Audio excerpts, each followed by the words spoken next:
Thank you for your kind introduction. Yes, so my name is Nienke and I work in the radio-oncology department of the University Hospital in Zurich, which is in Switzerland. And today I would like to talk to you about the implementation of an SGRT system, and then especially for our breast patients.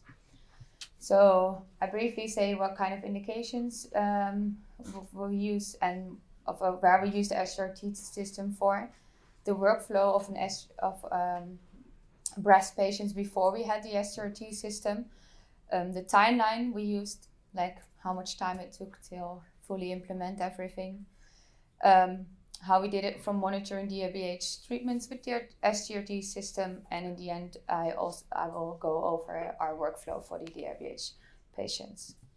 So as you can see here, we basically treat every site with the SGRT system, but today I would like to focus on the breast patients. So how did we do it before we had our SGRT systems? Patients had a lot of marks, so we would ask the patient to lay down on the bed. We would level the patient on the 4 tattoos we gave them on the planning CT, so 2 on the sides, 2 on the front.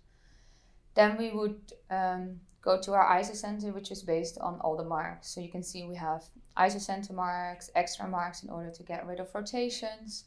We have field edge marks to see if the field doesn't go over in the contralateral breast.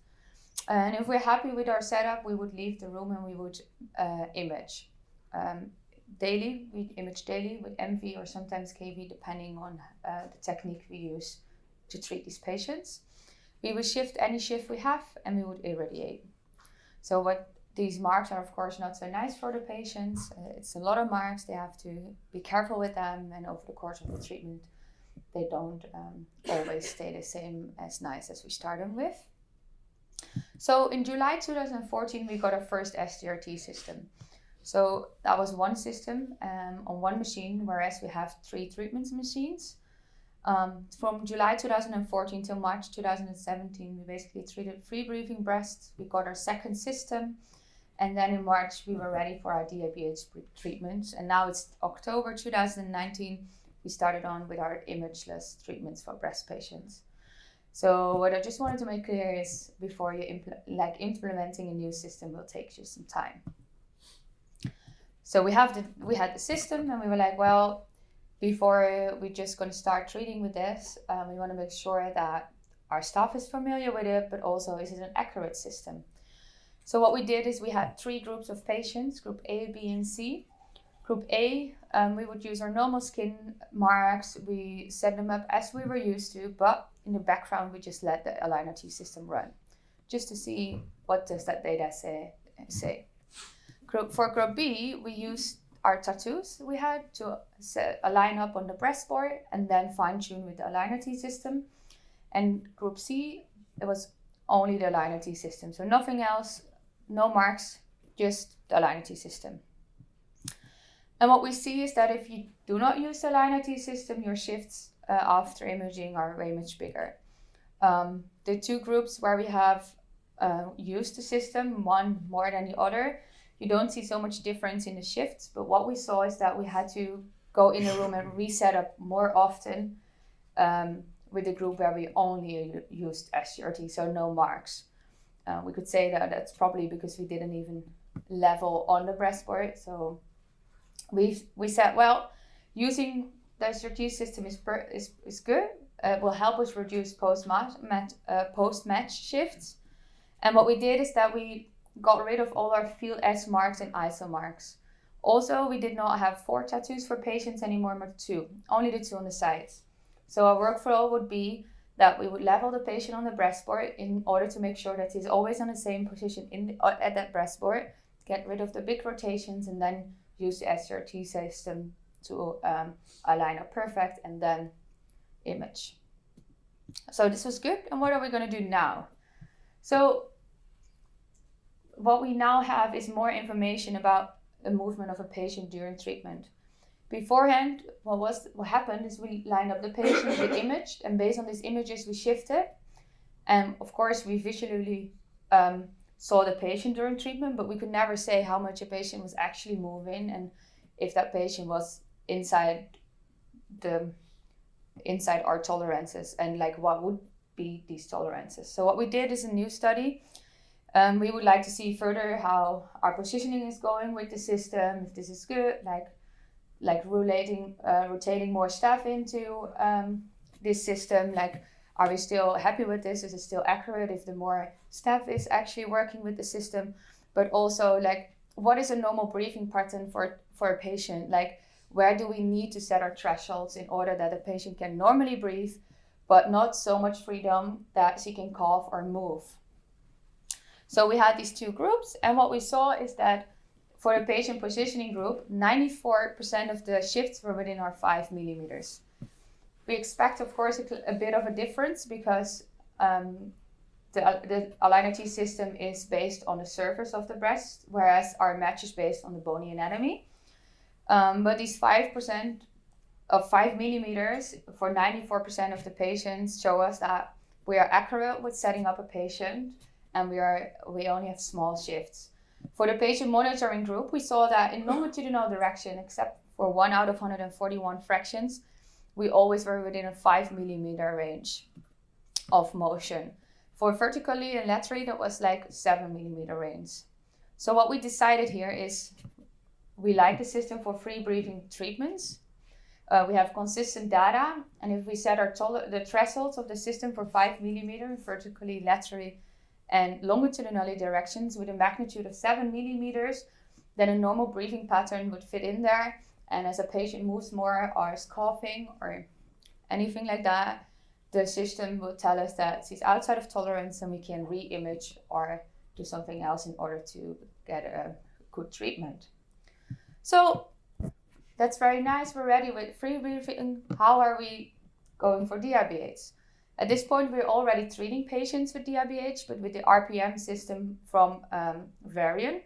But we would like to go to do the DIBH with the Aligner-T system. So we were like, if we want to do this, it's a lot to ask from our staff. Like they need proper training. So what we did is the senior RTTs involved with the SGRT projects were going to the Vision RT site where they got like information, they got a training on how to proper draw the RIs, how to proper train the staff, how can we make this treatment happen.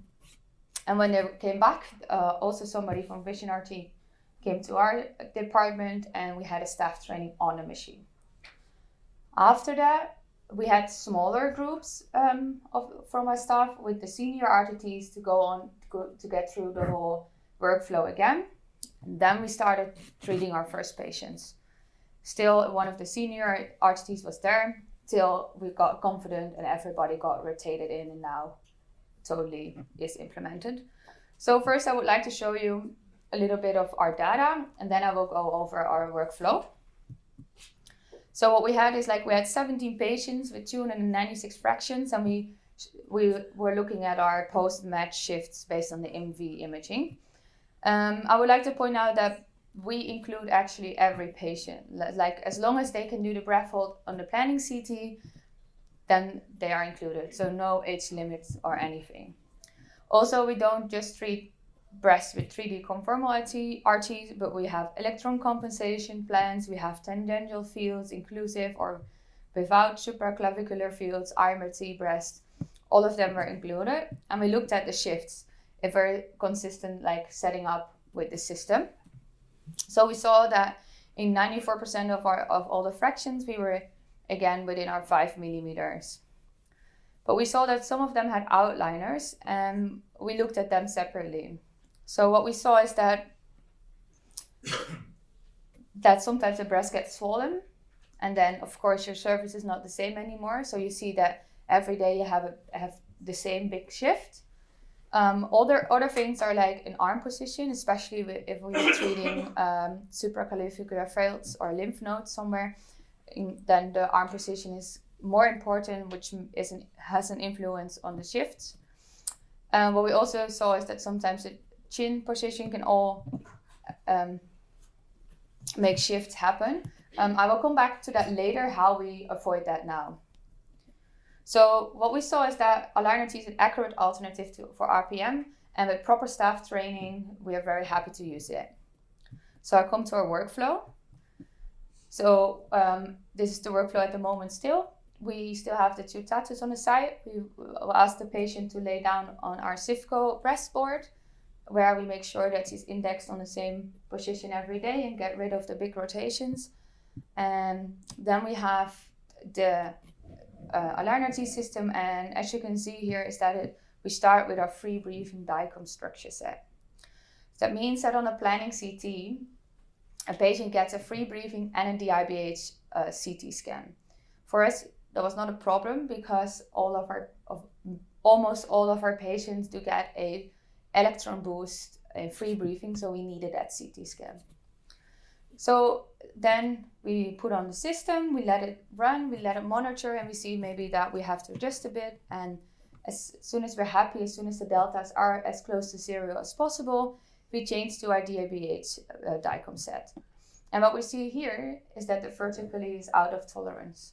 This is expected because this is the amount of inspiration the patient should do. So we let the patient breathe in, and maybe if the longitudinal or the lateral is not quite yet to 0 as we wish to see, we adjust that a little bit by moving the table. But we would never touch the vertical anymore because that's the amount of inspiration the patient should do. And of course, you do not want to change that. So if we're happy, we would leave the room and we would image. We shift almost every shift we see on this image, but be careful with that. If you shift it in free breathing, you will lose, and you take a new capture, you will lose your amount of inspiration. So what we would do is that we ask the patient to breathe in, hold her breath, and we shift, take a new capture, and then let the patient breathe out again. If we're totally happy, we beam on. So during treatment, the laser is not working, but if you look, you see these 2 bars on the right side of every screen. During treatment, the patient sees that on the visual coach, which you see on the first picture is the patient has it in front of her eyes. As soon as the yellow bar gets into the white bar, it turns green. So the patient knows it is that she's in the right spot and we can treat. So if she would not be in the right spot, if it's yellow or anything else, she maybe moved, she coughed, she couldn't hold her breath anymore, that means that the system would automatically turn off the machine, the radiation. So it's linked, it's gated, so that's very convenient. So as I said, I would tell about how we have a solution we found our solution what works for us in our department in order to make sure that the arm or chin position is always the same. So what you can do is that you can make a treatment capture. So it's here you see some explanation of some examples. On the top one, on that picture, you see very good that the patient is rotated. In this case, of course, I asked the patient to move because the deltas are quite out of tolerance, but this is, as I said, as an example. So we can see that we have a green contour and a purple contour. The purple one is how we would like to see it because that's the reference from our planning CT. The green one is the current one. So on the top one, you see that she should move her hips a bit. That would make her intolerant again. You can let the patient move her hips. Adjust your deltas and take another one. You can take as many as you want. It doesn't affect your treatment of your reference capture for treatment. Also, on the bottom one, you see it for arms. It's maybe a bit harder to see, but also for that, it works very nice, or for a chin position. So that's how we check always the position of arms, chins. So we totally implemented DIBH. Our staff is totally familiar with that. So from October on, we started our project with not daily imaging anymore. We are so confident with our system now that we say we can do the first 3 days imaging, and if that patient is consistent enough, we can do only weekly imaging instead of daily imaging. And if that's totally implemented, we hope to go towards to no more tattoos at all. Thank you very much for your attention.